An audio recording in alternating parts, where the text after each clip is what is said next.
Assalamualaikum warahmatullahi wabarakatuh, sahabat Pi Network dimanapun berada. Salam petir, jeder, jeder, jeder. Baik sahabat Abah Safwan, hari ini kami kumpul bersama teman-teman yang di daerah Perbaungan ya. Ada yang bertanya, Perbaungan itu mana? Itu wilayah Sumatera Utara. Kalau kita ingin menuju ke Kota Tebing Tinggi, kita melintasi daerah Perbaungan. Nama tolnya pun ada juga tol Perbaungan. Jadi hari ini dua teman saya, kalau kategori dalam permainan Pi Network, dua-dua ini senior saya. Oke, saya perkenalkan dulu Pak Darso, apa kabar? Alhamdulillah sehat. Mas Pri, gimana, sehat? Iya.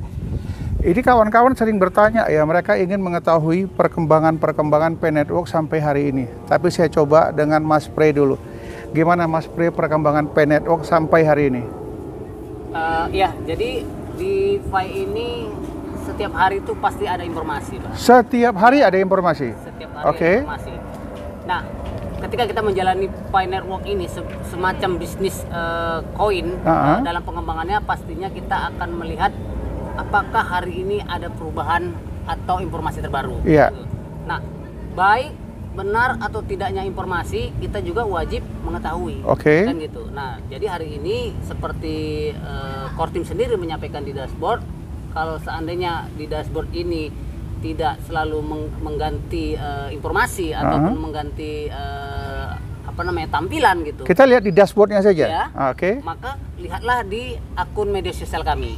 Akun gitu, media sosial, ya. Oke. Itu adanya di Twitter. Twitter, Instagram, Facebook, ya kan. Kemudian ada Telegram dan lain sebagainya.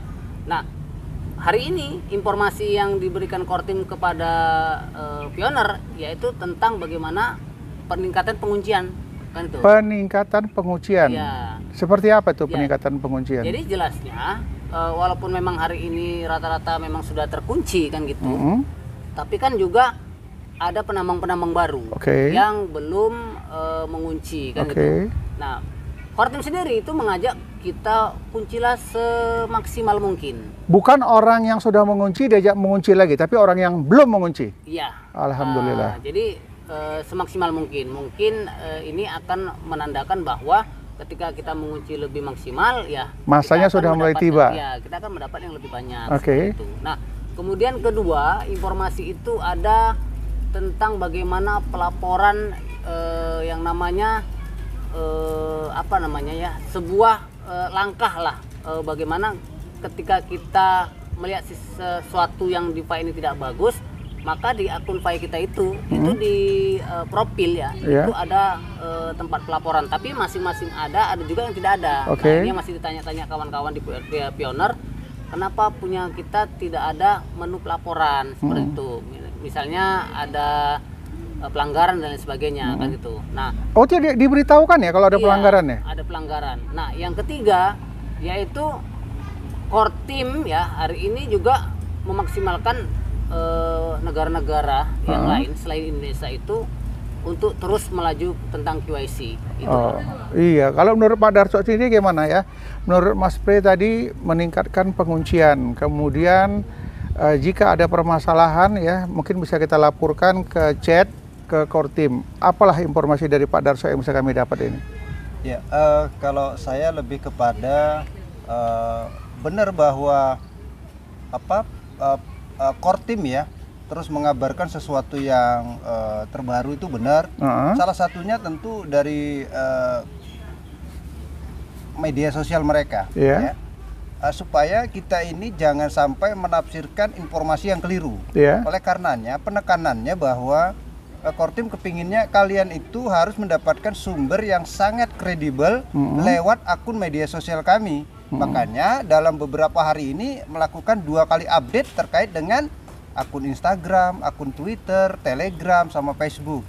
Nah, ini sebenarnya sih menunjukkan sebuah untuk meyakinkan kita bahwa core team itu benar-benar nanti memberikan informasi. Kalau misalnya kita tak sempat melihatnya di dashboard Pi Network kita, maka lihatlah di akun resmi kami, kira-kira gitu. Dan ini informasinya mulai dari Twitter, Instagram, Facebook, ini nggak akan jauh beda ya informasinya? Enggak. Ya, sama? Jadi, sama ya, secara menyeluruh sih sama sih. Pertama tentu penekanannya tentang penguncian ya, penguncian terkait koin Pi kita. Oleh karenanya kan kita harus sadar sesadar-sadarnya kalau mau ngunci untuk mendapatkan persentase yang sangat besar kuncilah untuk jangka waktu yang lama, kira-kira gitu. Tapi semuanya kan berpulang kepada pribadi perintis masing-masing atau para pionir masing-masing ya. Kalau mereka mau menguncinya 6 bulan itu hak mereka ya. Karena nggak bisa juga dilarang karena itu hak ya.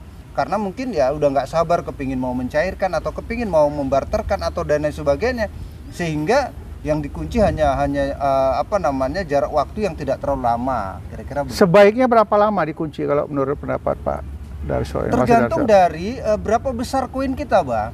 Kalau koinnya sedikit, saya sarankan kunci aja waktunya lama, 3 tahun sekalian. Oh, kalau sedikit koinnya, kunci aja dalam jangka waktu yang lama. Kalau koinnya banyak, maka tentu harus mengklasifikasi terkait dengan mau berapa lama penguncian. Ya kalau berapa persen yang mau dikunci?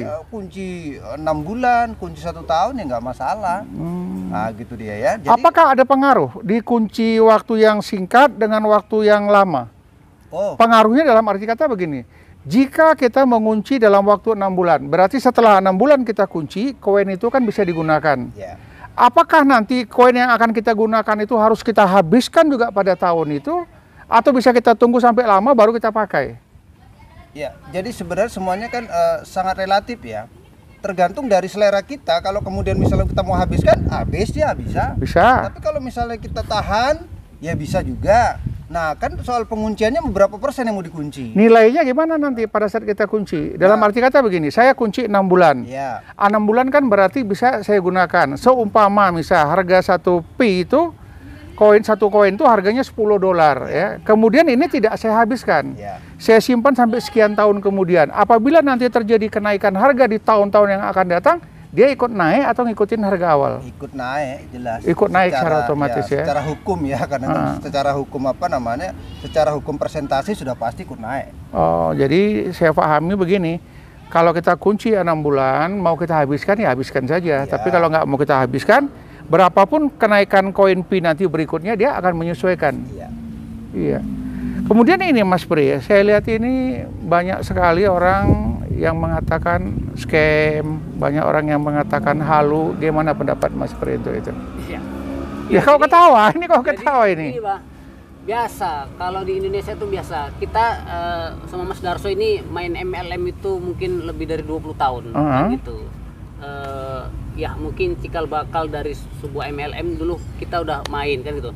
Nah kalau orang yang pesimis itu biasa kan gitu. Orang yang belum berjuang kan gitu. Kemudian ini diberi sebuah iming-iming kan gitu. Ini dianggap halusinasi. Yang pertama dia belum ikut, yang kedua dia belum ngerti, yang ketiga dia nggak tahu. Jadi dia ngoceh yang macam-macam. Pasti dia akan mengatakan ini bakal nggak benar, scam. Benar, ini halusinasi. Itu biasa kan gitu. Tetapi bagi mereka-mereka yang optimis gitu, mereka akan mencari informasi yang valid dari manapun itu. Nah, kembali ke yang tadi kita jelaskan bahwa kalaulah ini scam, kalaulah ini nggak benar, ngapain Kortim capek-capek? Kalau nggak ada di sini, di sini. Kalau nggak ada di sini, informasinya di sini kan gitu kan. Nah, kalau sudah itu terjadi, berarti kan ini benar-benar Kortim mengadakan bahwa pioner dengan Kortim berdekatan seperti itu.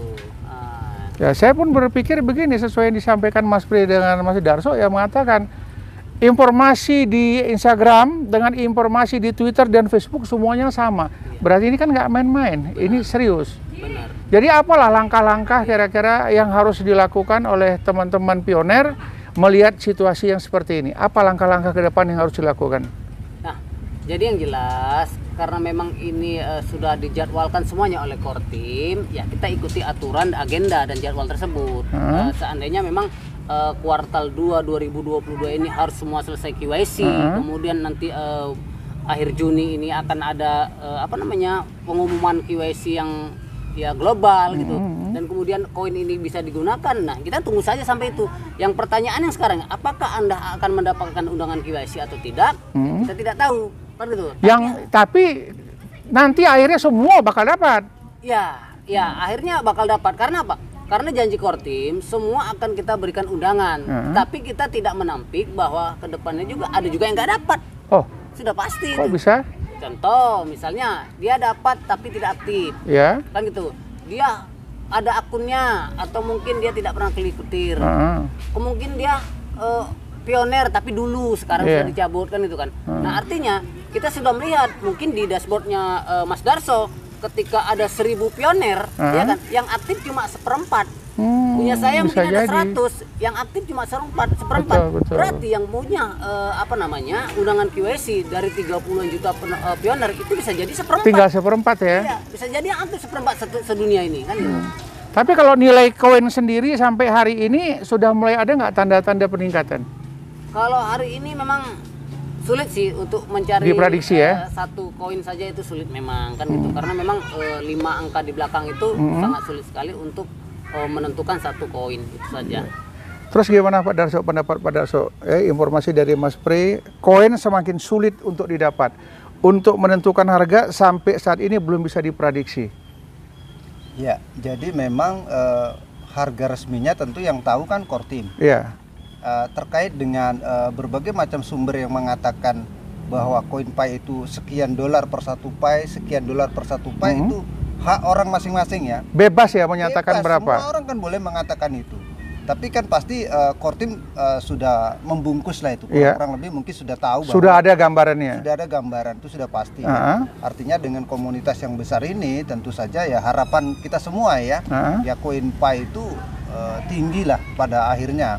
Jadi kepada teman-teman ya paling tinggal menunggu kata sabar. Kata sabar. Inilah yang terjadi hari yang ini. Bisa mengumumkan hanya Kortim. Saya kembali lagi bertanya ini ya, karena hobi saya tukang tanya ini, karena banyak aku pengen tahu gitu. Nggak apa-apa ya, nggak apa-apa ya, ingin tanya. Kemarin kan Kortim menyatakan bahwasanya, hai perwakilan ya, mari kita buat konsensus berapalah harga Pi yang cocok untuk kita launching. Kira-kira itu mempengaruhi apa tidak? Kan masing-masing negara sudah memberikan pendapat-pendapat ini. Jadi gini Bang, kalau yang namanya bisnis kripto ya, sebenarnya kan lebih ke bisnis isu. Iya. Ketika isu terus gencar, maka ini bisa ngepek dia. Artinya berdampak deh ya. Berdampak kira-kira begitu. Sama dengan gini, kalau misalnya Bitcoin terus makin besar-besar, besar lah dia. Maka orang akan kena gelombang itu tadi kan kira-kira gitu. Terikut lah dia. Terikut dia. Jadi sama juga dengan Pi Network. Jadi saya pikir itu ya bisa saja memang itu isunya memang dihembuskan. Memang harus dibangun isu seperti itu. Bahwa selain Bitcoin, selain Ethereum, selain Pi Network, banyak lagi model penambangan yang kalau listing harganya sekian. Itu kan hal yang menjual lah ya. Berarti secara otomatis dengan cerita kita ini saya mengambil sebuah kesimpulan. Semakin banyak orang membuat isu-isu yang negatif ya, yang hoax, scam dan lain sebagainya, jika ini kita layani dia semakin berkembang. Tapi kalau kita diami dia akan terkubur dengan sendirinya. Benar. Jadi kata kuncinya apapun kata orang kita tetap komitmen. Kita tetap bertahan klik petir dan menunggu komitmen asli dari Kortim berapa nilai Pi kapan di launching. Demikian ya? Jadi kalau misalnya misalnya katakanlah Nicholas Kokalis atau Kortimnya mengatakan halo teman-teman, Pi Network scam ya, mungkin kita selesai. Iya. Tapi karena belum ada pernyataan dari pihak mereka, kita lanjut. Iya. Jadi nggak ada salahnya, nggak ada ruginya kita menunggu karena kita nggak ada keluar biaya apapun. Keluar biaya. Ya, baik sahabat Pi Network dimanapun berada, kata kuncinya kita masih tetap bersabar. Apapun kata orang, scam, halu, dan lain sebagainya tidak usah ditanggapi. Jika ditanggapi, nanti semakin lama semakin banyak orang yang berbicara negatif. Tetapi jika kita berbicara positif, maka ini akan berkembang secara positif.